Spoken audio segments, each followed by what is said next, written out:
Guys, എന്തൊക്കെ വിശേഷം? എല്ലാവർക്കും സുഖമല്ലേ? പെരുന്നാളൊക്കെ എങ്ങനെ ഉണ്ടായിരുന്നു? വെക്കേഷനൊക്കെ അടിച്ചു പൊളിക്കില്ലേ? അപ്പോൾ നമുക്കിന്ന് പെരുന്നാളിൻ്റെ മുന്നത്തെയും പെരുന്നാളിൻ്റെ പിറ്റേന്നത്തെയും ദിവസത്തെ ഒരു ചെറിയ വ്ളോഗ് കാണാം. അപ്പോൾ പെരുന്നാൾ തലേന്ന് നോമ്പും നോറ്റി ഞങ്ങളിങ്ങനെ നടന്നുകൊണ്ടിരിക്കുന്നത് അടുത്തുള്ളൊരു ഷോപ്പിലേക്കാണ്.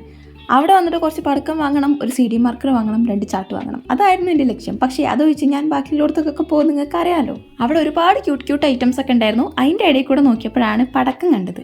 ഈ പടക്കം നമ്മുടെ വീട്ടിൽ ഓൾറെഡി ഉള്ളതുകൊണ്ട് ഞാൻ കുറച്ച് ഇട്ടാപ്പൊട്ടി വാങ്ങി. ഇതിന് നിങ്ങളവിടെ അങ്ങനെയാണ് പറയാമെന്ന് എനിക്കറിയില്ല, പക്ഷേ ഇവിടെ അങ്ങനെയാണ് പറയാം. അതിൻ്റെ ഇടയിലാണ് നമ്മൾ രജനി ചേച്ചിനെ കണ്ടത്. രജനി ചേച്ചിയാണ് ഇവിടുത്തെ ഓൾ ഇൻ ഓൾ. ആൻഡ് നമ്മുടെ നെയ്ബറാണ്, നമ്മുടെ ഫ്രണ്ടാണ്. രജനി ചേച്ചി ഒരു ഹായ് പറഞ്ഞു. പിന്നെ പ്രധാനമായിട്ട് വന്നിട്ടുള്ള ഈ മെഹന്തിക്ക് വേണ്ടിയിട്ടായിരുന്നു. അങ്ങനെ ഒരു ട്യൂബ് മെഹന്തിയും ഒരു നെയിൽ കോണും വാങ്ങി. അവിടെ നിന്ന് അടുത്ത സെക്ഷനിലോട്ട് പോയപ്പോൾ അവിടെ നമ്മുടെ ടീച്ചറും രജനി ചേച്ചിയും സംസാരിച്ചുകൊണ്ടിരിക്കുന്നുണ്ടായിരുന്നു.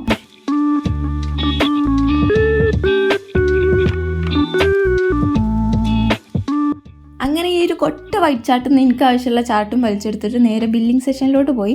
അവിടെ എത്തിയപ്പോൾ അവിടെ ഒരു മുണ്ടക്ക് മെഹന്തി കോൺ. അതെന്താണെന്ന് കുറേ നേരം നോക്കി. പിന്നെ അലീനൻ്റെ പുതിയ വെർഷൻ ഉണ്ടായിരുന്നു. പക്ഷേ ഞാൻ പഴയ അലീന മാത്രമേ ഇടാറുള്ളൂ. ഇത് ഇടാറുണ്ട്, പക്ഷെ അതേ ഇടാറുള്ളൂ. അങ്ങനെ നമ്മുടെ CD മാർക്കറും 2 പടക്കവും ഇട്ടാപ്പൊട്ടിയൊക്കെ വാങ്ങി നിന്നപ്പോഴാണ് ഇങ്ങനൊരു സാധനം കണ്ടത്. ഇതിനെന്തിനാണ് ഈ വളവ് ഞാൻ കുറേ ആലോചിച്ചിരുന്നത്. എനിക്കൊന്നും പിടുത്തം കിട്ടിയില്ല. പിന്നെ ബില്ലിംഗ് സെഷനിൽ രജനി ചേച്ചി ഉണ്ടെങ്കിൽ ഭയങ്കര കത്തിയുടെ ആയതുകൊണ്ട് ഞാൻ പിന്നെയും കുറച്ചൊക്കെ കറങ്ങി നടന്നു. അവിടുന്ന് പിന്നെ നേരെ പോയി കുറച്ച് ഫ്രൂട്ട്സും ബേക്കറി ഐറ്റംസൊക്കെ വാങ്ങിക്കാമെന്ന് കരുതി. നോമ്പായതുകൊണ്ട് ബേക്കറി ഐറ്റംസൊക്കെ തീർന്നിട്ടുണ്ടായിരുന്നു. പിന്നെ ഗസ്റ്റൊക്കെ വരാനുള്ളതല്ലേ. അങ്ങനെ അതും പിന്നെ ഒരു ബത്തക്കയും വാങ്ങി. ബത്തക്ക എന്ന് പറഞ്ഞാൽ ഡിഫറെൻറ്റ് ടൈപ്പ് ഓഫ് ബത്തക്ക, ഒരു ഓറഞ്ച് ബത്തക്ക. കടയിലെ കാക്ക പറഞ്ഞു ചുവപ്പും മഞ്ഞയും വേണ്ട, നിങ്ങൾ ഓറഞ്ച് എടുത്തോന്ന്. കളിയാക്കാന്ന് ഞാൻ കരുതിയത്, പക്ഷേ ഓറഞ്ച് ബത്തക്ക ഞാൻ ആദ്യമായിട്ട് കാണാം. പിന്നെ മഞ്ഞ ബത്തക്ക ഉണ്ടായിരുന്നു, ചുവപ്പ് ബത്തക്ക ഉണ്ടായിരുന്നു, ഒരു പൂക്കളിടാനുള്ള ബത്തക്ക ഫുള്ളുണ്ടായിരുന്നു. പിന്നെ ഞാൻ തലവെട്ടിപ്പൂവിൻ്റെ 2 തലയൊക്കെ വെട്ടിയപ്പോഴാണ് എനിക്ക് പടക്കം പൊട്ടിക്കാനൊരു ആഗ്രഹം വന്നത്. ഒരെണ്ണ എറിഞ്ഞ് പൊട്ടിച്ചോളൂ, രണ്ടാമത്തേന് ഉമ്മൻ്റെ അടുത്ത് വാങ്ങിച്ച്. പിന്നെ വീട്ടിലെത്തിയപ്പോൾ മെഹന്തി ഇട്ടുള്ള ആൾക്കാരൊക്കെ ഓൾറെഡി വന്ന് നിൽപ്പിട്ടായിരുന്നു. ഓർക്ക് മെഹന്തി ഇട്ടെടുത്ത് നേരെ നോമ്പ് ഇറക്കാൻ പോയി. അങ്ങനെ നമ്മുടെ ഈത്തപ്പഴവും ഓറഞ്ച് ബത്തക്കയും ജ്യൂസൊക്കെ വെച്ചിട്ട് നോമ്പ് പറഞ്ഞിട്ടുള്ള അടുത്ത പരിപാടി എന്താണെന്ന് വെച്ചാൽ പടക്കം പൊട്ടിക്കലാണ്.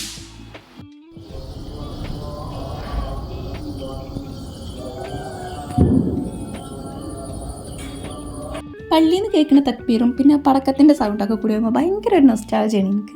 അങ്ങനെ അതും കുറച്ച് ആസ്വദിച്ച് പിന്നെ പെരുന്നാളായ സന്തോഷത്തിൽ ഒരു കിങ്ങിണി സിപ്പപ്പും തന്നു. കിങ്ങിണി സിപ്പപ്പും മഞ്ചാടി സിപ്പപ്പൊക്കെ എന്താണെന്ന് നിങ്ങൾക്ക് അറിയാമല്ലോ. അതും കഴിച്ച് നേരെ അരി ഇളക്കാൻ പോയി. അങ്ങനെ അരിയൊക്കെ സഞ്ചിയിലാക്കി വെച്ച് നല്ല കളർഫുള്ളാക്കി വെച്ചിട്ട് ഇനി അത് കൊടുക്കാനുള്ള പുറപ്പാടിലാണ്. നിങ്ങളുടെ നാട്ടിലൊക്കെ പെരുന്നാൾ തലേന്ന് എന്തൊക്കെ പരിപാടികളാണ് ഉണ്ടാവുകയെന്ന് ഒന്ന് കമൻറ്റ് ചെയ്യണേ. അങ്ങനെ ഓരോ വീട്ടിലും കൊടുത്ത് അവസാനത്തെ വീട്ടിൽ ഇഷ്ടംപോലെ പടക്കം പൊട്ടിക്കൽ. എനിക്കാണെങ്കിലോ പൂത്തിരി വാങ്ങാത്തിന് നല്ല സങ്കടം ഉണ്ടായിരുന്നു. അത് പിന്നെ അവിടെ വെച്ചിട്ട് അങ്ങോട്ട് തീർന്നു കിട്ടി. ഒരു വെറൈറ്റി പടക്കമുണ്ട്, കണ്ടിട്ട് പോയാൽ മതി എന്ന് പറഞ്ഞ് പിടിച്ചെടുത്തിയത് തന്നെ അവിടെ. പക്ഷെ നോക്കുമ്പോൾ ചാടി വരുന്ന പടക്കം, അത് കണ്ട പാടെ ഞാൻ ഇറങ്ങി ഓടി. അങ്ങനെ വന്നവർക്കൊക്കെ മെഹന്തിട്ട് അവസാനം ഞാനും ഇട്ടു. പെരുന്നാൾ ദിവസത്തെ കലാപരിപാടികളൊക്കെ കണ്ടല്ലോ. അന്ന് പിന്നെ കുടുംബത്തിലോട്ട് അയൽവാസിലോട്ടൊക്കെയുള്ള പോക്കും വരവാവും. KSRTC തന്നെ കയറണം എന്നുള്ളതിൻ്റെ ഒറ്റ വാശികൊണ്ടാണ് ഞങ്ങൾ KSRTC പോയത്. ഞങ്ങൾ സ്പോട്ടിലെത്തിയപ്പോഴേക്ക് ഉച്ചയായിട്ടുണ്ടായിരുന്നു. എന്നാൽ പിന്നെ ഫുഡ് കഴിച്ചിട്ടാവാൻ തുടക്കം കരുതി ഒരു ഹോട്ടലിൽ കയറി ഫുഡൊക്കെ ഓർഡർ ചെയ്തു. ഫുഡ് കണ്ടതിൻ്റെ ഒരു സന്തോഷമാണ് ഇപ്പോൾ നിങ്ങൾ കണ്ടുകൊണ്ടിരിക്കുന്നത്. പിന്നെ മന്തി വന്നു, ബിരിയാണി വന്നു, സാലഡ് വന്നു, പിന്നെ ഒന്നും എനിക്ക് ഓർമ്മയില്ല. ഞങ്ങൾ തീറ്റ തുടങ്ങി. അവിടുന്ന് ഞങ്ങൾ നേരെ പോയത് SM സ്ട്രീറ്റിലോട്ടാണ്. നിങ്ങൾക്ക് അറിയാലോ, കാലിക്കറ്റ് എന്ന് പറഞ്ഞാൽ SM സ്ട്രീറ്റാണ്, SM സ്ട്രീറ്റ് എന്ന് പറഞ്ഞാൽ കാലിക്കറ്റാണ്.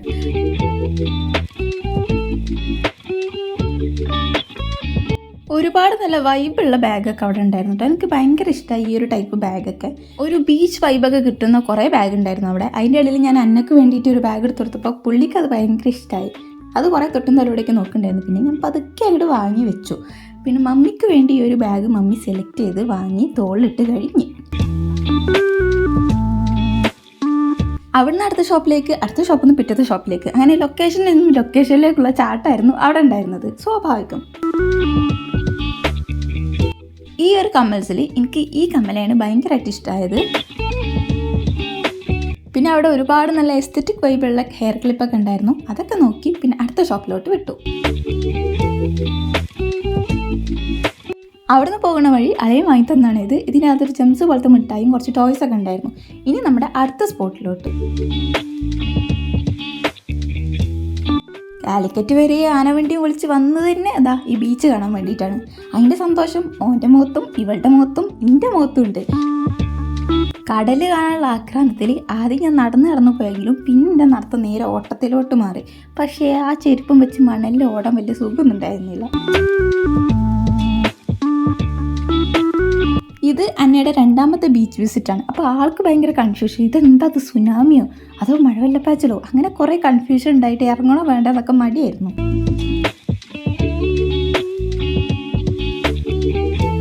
വെള്ളം കണ്ടതിൻ്റെ ഒരു കിളിപോക്ക് ഓളുടെ മുഖത്ത് നിങ്ങൾക്ക് കാണാൻ പറ്റും. ചിരിക്കണോ കരയണോ എന്താ വേണ്ടെന്ന് അറിയാത്തൊരവസ്ഥ. ആദ്യം പിന്നെ അങ്ങനെ ഇരുന്നെങ്കിലും പിന്നെ റെഡിയായി. രണ്ടാമത്തെ ആൾ പിന്നെ ഓൾറെഡി തുള്ളിച്ചാട്ടവും കളിക്കലും സ്റ്റെപ്പിടലും ഒക്കെ ആയിരുന്നു. എന്താണ് സ്റ്റക്കായ ചാർജ് തീർന്നോ? ഇല്ല തീർന്നിട്ടില്ല. ആദ്യത്തെ ഒരൊറ്റ പ്രശ്നം ഉണ്ടായിരുന്നുള്ളൂ. പിന്നെ എൻ്റെ കടലമ്മയെന്നും വിളിച്ചുകൊണ്ട് ഓട്ടായിരുന്നു. ഓളെ പിടിച്ചു വെക്കാനായിരുന്നു പാട്. ആ പോക്കിൽ ഏകദേശം ഞാൻ അവിടെ കെട്ടിമറിഞ്ഞ് വീഴേണ്ടതായിരുന്നു. പക്ഷേ എൻ്റെ ബാലൻസിങ് കപ്പാസിറ്റി കൊണ്ട് ഞാൻ അവിടെ നിന്നതാണ്. ഇത്ര കോടി നടന്ന് ക്ഷീണിച്ചല്ലേ കരുതിയിട്ട് ഒരു ഐസ്ക്രീം കഴിക്കാൻ കരുതി. ഒരുപാട് വെറൈറ്റി ഫ്ലേവറുള്ള ഷോപ്പിൽ നിന്ന് ഏറ്റവും വെറൈറ്റി ആയിട്ടുള്ള സ്ട്രോബെറിയാണ് ഞാൻ ചൂസ് ചെയ്തത്. വീട്ടിലും കടലിലും ഒന്നുള്ള വെള്ളം പോരാത്തോണ്ട് തോന്നുന്നുണ്ട് ഞങ്ങൾ മണൽ വെച്ചിട്ടൊക്കെയായിരുന്നു കുളിച്ചിട്ടുണ്ടായിരുന്നത്. അവിടെ ഇങ്ങനെ ഇരുന്ന് വെറുതെ ഈ ബീച്ച് ഇങ്ങനെ നിരീക്ഷിച്ചുകൊണ്ടിരുന്നപ്പോഴാണ് എനിക്ക് ഓർമ്മ വന്നത്, ഞാൻ ചെരണ്ടേസ് കഴിച്ചിട്ടില്ല. ഓടിപ്പോയി അപ്പം തന്നെ ഒരു ചെരണ്ടേസ് വാങ്ങി.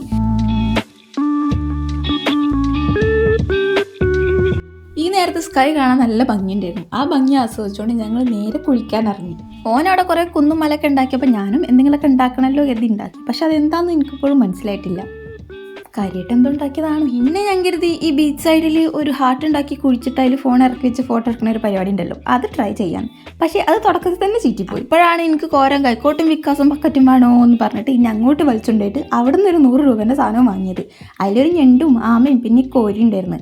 ആ കോരി കണ്ടപ്പോൾ വീണ്ടും എൻ്റെ ആഗ്രഹം തലകുറുക്കി. അങ്ങനെ പിന്നെ ഞാൻ തുറക്കാൻ തുടങ്ങി. തുറന്ന് ഇതാണ് ഫസ്റ്റത്തെ ലുക്കായത്. പക്ഷെ അതിലെനിക്കൊരു സാറ്റിസ്ഫാക്ഷൻ ആവാത്തതുകൊണ്ട് ഞാൻ വേറെ ടൂൾ എടുത്ത് ഒന്നുകൂടെ ആഴത്തിലേക്ക് തുറന്നു. ആഴത്തിൽ തുറന്നിട്ടുള്ള ഫസ്റ്റ് റിസൾട്ട് ഇതാണ്. ക്ലിയർ സ്കൈ അല്ലേ? പക്ഷെ ഞാൻ തളർന്നില്ല. അടുത്തതായിട്ട് ഒന്നുകൂടെ തുറന്നപ്പോൾ അതിൻ്റെ അകത്ത് വേറൊരു ഹാർട്ടൊക്കെ കണ്ട്. രണ്ടാമത്തെ റിസൾട്ടും ഇതാണ്, ക്ലിയർ സ്കൈ. മൂന്നാമത്തെ റിസൾട്ട് ഇതാണ്, ചെറുതായിട്ട് അവിടെ എന്തൊക്കെയോ കണ്ട്. പക്ഷേ അതല്ലല്ലോ എനിക്ക് വേണ്ടത്. തുറന്ന് ആവേശം മൂത്തതിൻ്റെ ഇടയിലാണ് ഞാൻ ശ്രദ്ധിച്ചത്, വരുന്നവരും പോണവരും കുട്ടികളും വലിയവരും ഒക്കെ ഇന്നെ തന്നെയാണ് ശ്രദ്ധിക്കണത്. എൻ്റെ പുറകിലുള്ളൊരു കാക്ക എന്നെ നോക്കി കളിയാക്കി ചിരിക്കുന്നുണ്ടോ എന്ന് എനിക്കൊരു ഡൗട്ട് ഉണ്ടായിരുന്നു. അപ്പം പിന്നെ ഞാൻ ഇതൊന്നും കാത്തുന്നില്ല, വേഗം മണ്ണിട്ട് മൂടി. അങ്ങനെ കുഴി കുഴിച്ചിട്ട് ചീറ്റിപ്പോയ സങ്കടത്തിൽ 2 കടലയും കുറച്ച് വീണ്ടും ഞാൻ കൈ ഇങ്ങനെ നോക്കിയിരുന്നു. പിന്നെ ഇവൻ വന്നിട്ട് ഭയങ്കര വലിക്കില്ല. അവിടെ എന്തോ തിന്നാണ്ട് എന്ന് പറഞ്ഞ് വലിച്ചു കൊണ്ടുപോയി. നോക്കിയപ്പോൾ അത് ആളെയും ചിക്കൻ പോപ്കോൺ ആയിട്ട് വന്നിട്ടുണ്ട്. അങ്ങനെ കുറച്ചു നേരം അതും നിന്നോണ്ട് റെസ്റ്റ് എടുത്തു. പിന്നെ ഈവനിങ് ആയി വന്നുകൊണ്ടും പോകുന്നതും KSRTC ആയതുകൊണ്ട് ഒരു സ്വീറ്റ് കോണും കൂടെ വാങ്ങി അകത്താക്കിയിട്ട് വേഗം പുറത്തു പോയി. ആ ടൈമിൽ പുറത്തിറങ്ങിയിട്ടും നൈറ്റായിട്ട് കൂടെ ഞങ്ങൾ ബസ് സ്റ്റാൻഡിൽ പോലും എത്തിയില്ല. കാരണം അത്രയും ബ്ലോക്കും ഒരു ഓട്ടോ പോലും കിട്ടാനില്ലായിരുന്നു. അവസാനം പിന്നെ എങ്ങനെയൊക്കെയോ അത്രയും കഷ്ടപ്പെട്ടിട്ടാണ് ഒരു ഓട്ടോ കിട്ടിയത്. ആ ഓട്ടോക്കാക്ക ഞങ്ങളൊരു KSRTC സ്റ്റാൻഡിലാക്കി. അവിടുന്ന് നേരെ അല്ലാന്നും പറഞ്ഞ് കിട്ടിയ ബസ് കയറി ഞങ്ങൾ ഇങ്ങോട്ട് പോന്നു. അപ്പോൾ ഇത്രയേ ഉള്ളൂ നമ്മുടെ പെരുന്നാൾ വ്ളോഗ്. ഇതുവരെ കണ്ടതിന് നിങ്ങൾക്ക് എല്ലാവർക്കും താങ്ക് യു ഫോർ വാച്ചിങ്. അപ്പോൾ ടാറ്റ.